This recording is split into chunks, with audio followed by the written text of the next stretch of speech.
Why did you come here today? What is it about this place? Well, when I used to live above in the flat above this shop, as a family we had to watch every single penny. And today it reminds me that this country cannot afford the cost of Corbyn. You know, Jeremy Corbyn is planning a huge, reckless spending spree equal to some £1.2 trillion. That's going to leave a big black hole in the nation's finances. Why did you need to come back here to say that? You could have said that anywhere. Why did you need to come here? Well, first thing is I love coming to Bristol.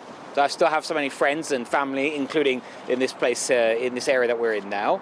Let's talk about those figures though, because Labour has accused the Conservative Party of fake news. You've made these figures up using sums that you shouldn't really have used. Well, Labour would say that, wouldn't they? I mean, these are the figures. But they could say you would say that too. Well, let's look at circular. It's worth actually looking at how we've come up with these numbers. And if Labour thinks they're the wrong numbers, why don't they set out what the real numbers are if they think they're wrong?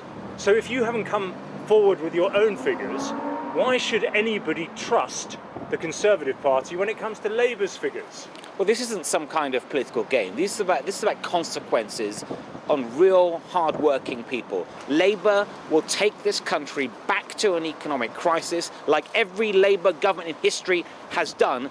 Only with Corbyn's Labour, they won't take years like it took 13 years for the last Labour government. They'll do it within 13 months. I ask the question again, why has the Conservative Party not put out figures for your own spending, but yet you do it for Labour's? That's just simply a political stunt. We will absolutely set out our numbers about the policies that we set out, exactly what they're going to cost, exactly how we're going to pay for them. Nigel Farage says the Conservative Party should stand aside in seats that they can't win, Labour seats. Is that going to happen? We are a national, one nation party. We will be standing in all the seats that we normally stand in. We won't be standing aside for anyone. So you won't be doing a deal with Nigel Farage? We won't be doing any deal with Nigel Farage or anyone else. Rather than coming here, would it not have been better to go to the north of England and perhaps promise extra money on flood defences rather than coming here? Well, we're very concerned about the flooding and the impact it's having on so many people there. And again, to do that, we've got to keep the public finances strong so we can invest them where they're needed, including on things like flood defences.